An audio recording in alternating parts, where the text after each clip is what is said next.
I eat success for breakfast with skim milk. Hi everyone and welcome to Priority Holder, and today I'll be playing Domain Aggro in the Explore format. Now, Domain is a mechanic that gives you a benefit that increases for each basic land type among lands you control. And so the way we achieve that is by applying a bunch of shock lands and a bunch of triomes to try and get the colors, the land types out as fast as possible.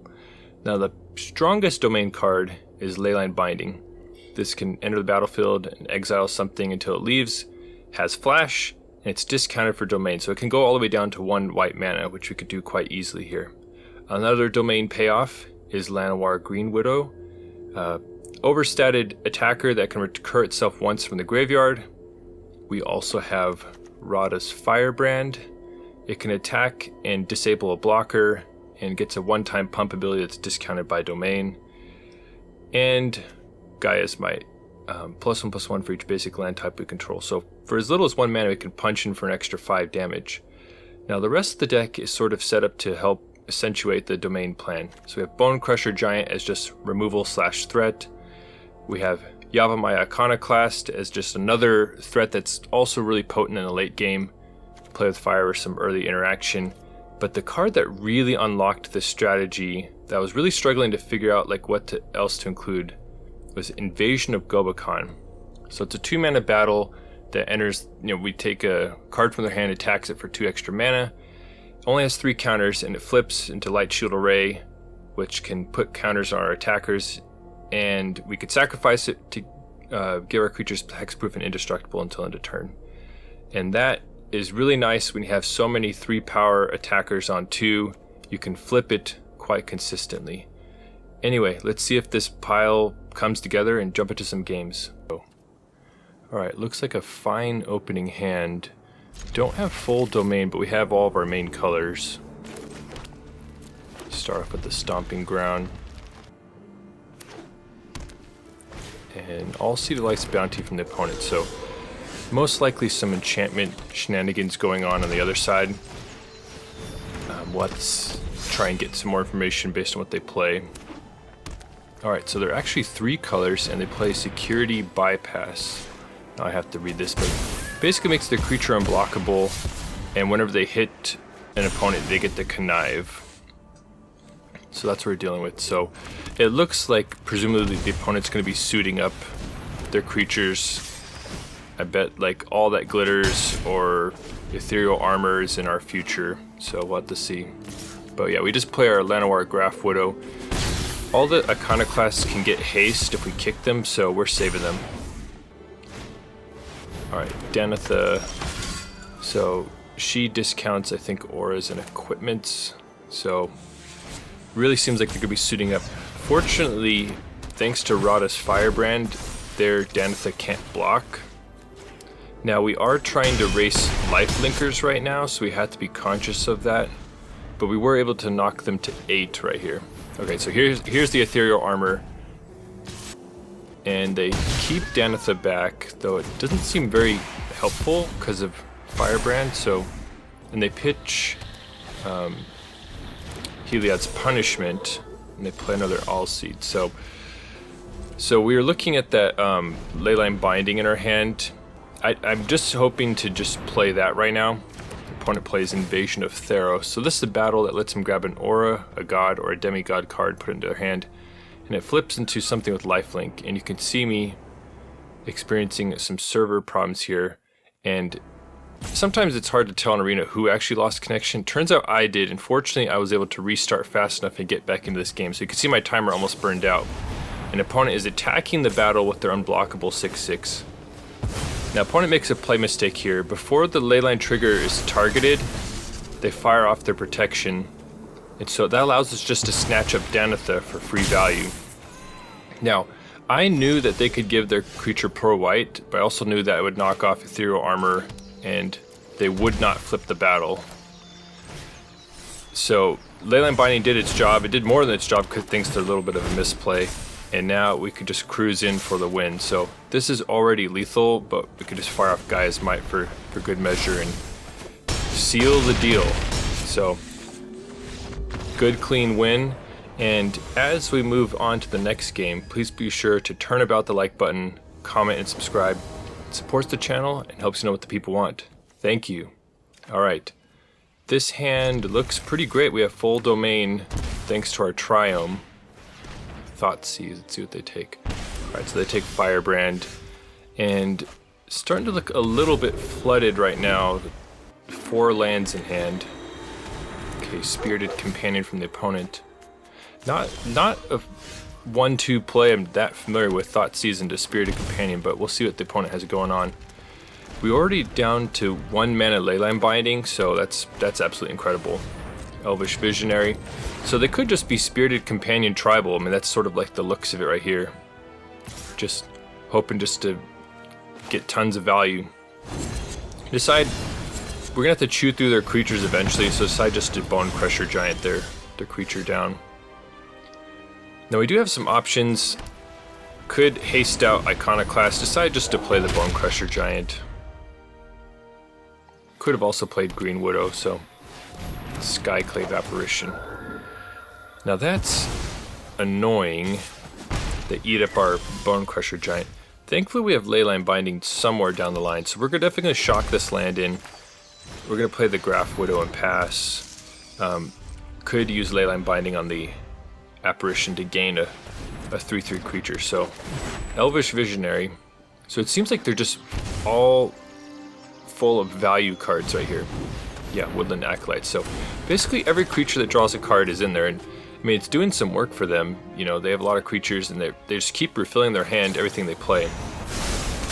And you can see the power of Leyline Binding here. Like 1 mana for this effect, especially instant speed, is just crazy. So we currently have 7 power. We're going to definitely shock this in to keep our options open, but we're going to kick Iconoclast, and that allows us to attack in for 11 damage right here. And the opponent just no fear at all, just declares no blocks. I'm like sort of staggered by it. I'm like, what? No blocks? So fire off Gaia's Might for the win. We love to see that. On to the next one. Now that hand was a mulligan because it actually had no green sources and we had all green cards in hand. So this one looks pretty good. Definitely putting a spell back, and it seems like putting an extra Firebrand away seems okay. So we're going to start off with our Triome. We do have Domain on easy mode this game.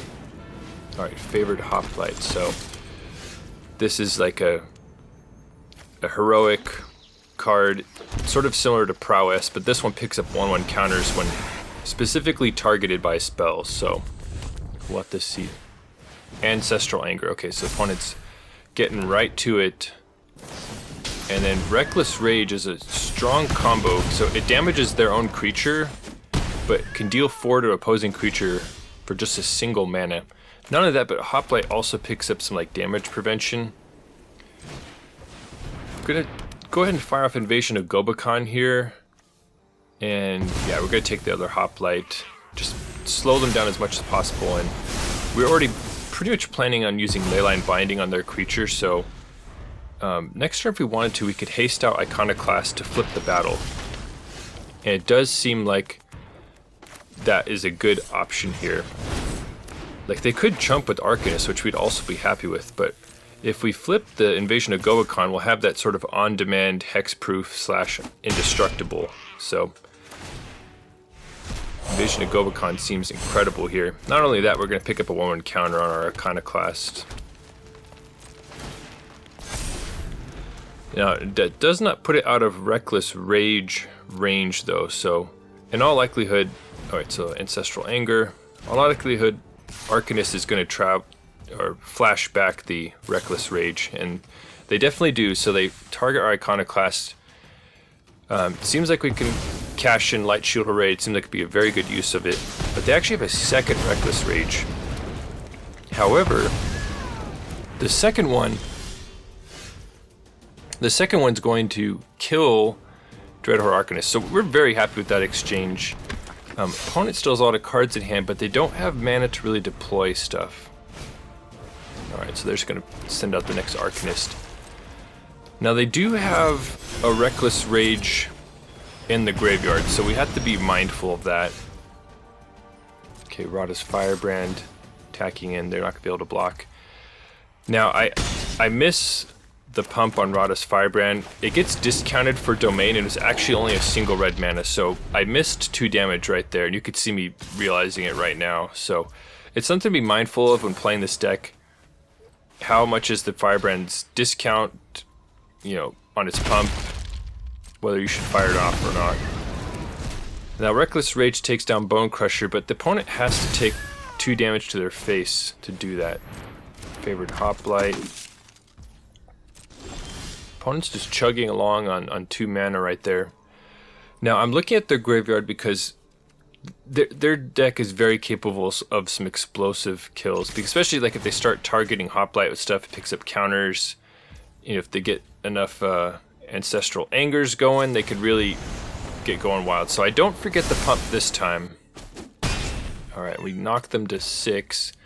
And go ahead and just slam the Greenwidow right here. So opponent is facing a lot of damage. So basically it's going to be, can they aggro us out before we do it to them? Alright, so they fire off a Defiant Strike. Unfortunately, we lose the arena audio here because it just acts wonky sometimes my recording, so that's why the eerie silence has descended upon us. But opponent's just trying to think of a way to kill us, and it really does not look like, even like Double Strike, I don't think there are like 1 mana Double Strike cards, but even something like that is just not going to do the job from 13 life. You can see me scanning the graveyard. So they're going to pull out an Ancestral Anger. I mean, with Arcanist, like, helping to get more free spells and free cards, like, you know, it's not out of the question they could find something, but right now they're up to 7 damage. And so we're just trying to see, you know, are we going to survive this? Definitely not blocking, because we want all of our attackers at the ready. And maybe they're just fishing for more cards, you know, try and find a removal spell. And Monstrous Rage, yeah. So basically a concession. They're going to deal a lot of damage to us, but not enough damage. And you could see how explosive their deck was. Like, they almost got there, but yeah, we end up locking up the win for this one. Moving on to the next game. It's sort of similar to our last hand, though we get to keep both the Firebrands. And we have easy Domain this time. And turn 1 Hopeful Initiate from the opponent really seems like mono-white humans. Now, we did draw a Nishoba Brawler. Decided just to play out Radha's Firebrand. Was an argument to playing Brawler right there, so hard to say. In fact, yeah, that was probably a misplay because Brawler would have been able to like hold off that attack. Thalia, Garden of Thraben is sort of annoying because we actually do have a decent amount of non-creatures in this deck. Now, go ahead and just play out the other Radha's Firebrand. Yeah, I don't know why I wasn't just getting Brawler online. I don't know if I was really prioritizing the sort of how Firebrand can sort of inhibit blocking. Dauntless Bodyguard is annoying here because that's going to protect Thalia, Guardian of Thraben. And then Thalia's Lieutenant is real rough. That's a lot of damage coming in all of a sudden. And they're even going to get to do the training right here. So 6 damage from them. They're really starting to go off. And don't even have a profitable block at all because of First Strike and like the 4 toughness. So play with fire is nice. I really didn't think enough about this decision. I sort of just fired off right away. And they can just sacrifice Bodyguard. You know, we do have Leyline Binding as a backup, but opponent opts to not save it. So holding up Leyline Binding here, didn't attack there because basically it's calculating how much damage they could deal to us, and it seemed too dangerous to attack in. So Adeline comes down, and I actually make a play mistake right here. Clearly the one to remove right now with Leyline Binding is Adeline, but that should be done pre-combat because as soon as we allow them to attack, they get a free human off Adeline's trigger. So it's a pretty bad misplay from me right here because I knew I was going to do it, should have done it pre-combat because not only do they get an extra 1/1, but it's also going to trigger Thalia's Lieutenant and grow it to make our blocking more awkward here. So I'm having to sort of recover from that mistake. And going to probably just trade off with the Bodyguard and use Gaea's Might to save one of them. Could have had a lot more favorable blocking here had I properly did the pre-combat exile. And maybe they wouldn't even attack the same way, who knows. But we take a chunk of damage and yeah, I mean, it seems pretty clear to use Invasion of Gobakhan here. And another Thalia. So happy to tax that, because another thing to watch out for is that Hopeful Initiate can also activate, pull a couple counters off, and destroy Leyline Binding, which would then unlock Adeline again. So that's pretty rough, but happy to flip into Light Shield Array, pick up a counter, and fortunately we're tying up their mana a bit. Alright, so they go ahead and play Luminarch Aspirant. They need 3 mana to blow up Leyline Binding, but they are able to shell out a lot of damage here, so they're attacking with 2/3/4s. It seems like a pretty easy block, and then sacrifice Light Shield Array for Indestructible right here. We're just trying to grind through their different creatures. Let's see what we draw. Raffine's Tower. And trying to decide how to handle this. Go ahead and attack with Firebrand, and going to keep the Nishoba Brawler back. Make it so their most expendable creature can't block, because we'd love if they block with the Aspirant here. And yeah, this time not forgetting the pump. We need all the damage we can get, so we knock them down to 11. And the nice thing about this deck is we can really shell out the damage. So you could see me considering Jegantha, but then I realized, like, I'm hoping to possibly kill them next turn, and Jegantha just doesn't really contribute to that. So I think it's better to cycle Raffine's Tower instead of putting Jegantha to hand. But opponent drops a Mutavault and unlikes Adeline, which is a big, big problem. But that is a clutch draw. Gaia's Might and Play with Fire. 2 really good spells. We would kill for a second red source, but right now we only have 1. Like, that would really help a lot. And opponent can basically just kill us next turn. So I just make sort of a YOLO attack right here. So make it so their 1/1 can't block. They fire up Mutavault, and the opponent has to navigate the block. So interesting thing is, if they don't block Nishoba Brawler, they just lose. They don't know that, but we have Gaia's Might plus Play with Fire. And I think the opponent makes a mistake here. From my perspective, Adeline is the most dangerous creature, like the one that probably most easily creates a scenario that they can kill us in. But they end up blocking with it. I mean, I guess they really want to get rid of the Brawler, which allows me to then Play with Fire the Aspirant. So we do lose the Firebrand. Would have been nice to keep it alive, but now they're down to just 2 power on the board. So here comes Thalia taking up their whole turn. But yeah, I think that, like, there were a number of blocks they could have done, and I think they happened to chose the one that opened up this avenue for a win. So the Sound returns here, and even though it's taxed, Stomp is going to kill the creature and allow us to trample over 5 damage and the win. So a rare grindy game against mono white humans with aggro decks on both sides of the field. So that was an interesting one. And yeah, we're keeping this hand. Don't have full domain yet. Yorion Companion on the other side and a Triome. We're going to go ahead and play Firebrand. The reason I'm leading with Firebrand is because we have Invasion of Gobakhan in hand. And in case they played a blocker, I wanted to be able to cruise right past it and flip Gobakhan. So we're going to fire that off. And opponent has an interesting thing going. So it really seems like an Up the Beanstalk deck, you know, with combos with Leyline Binding and Shark Typhoon. And not only that, but Yorion works super well with Up the Beanstalk and all this stuff. So we're definitely going to tax the Leyline Binding. Though if they can get enough going on, they can discount it. Notably, they actually did not have a green source in hand, so this game could just be over immediately because they won't be able to cast anything in their hand.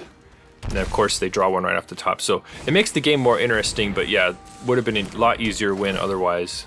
But yeah, they rip a green source and then land the first Beanstalk. But we know, like, they probably don't really have a way to interact with us. Now there's a lot of things we could do right now. Like, we could haste out the Iconoclast and just play a tap land.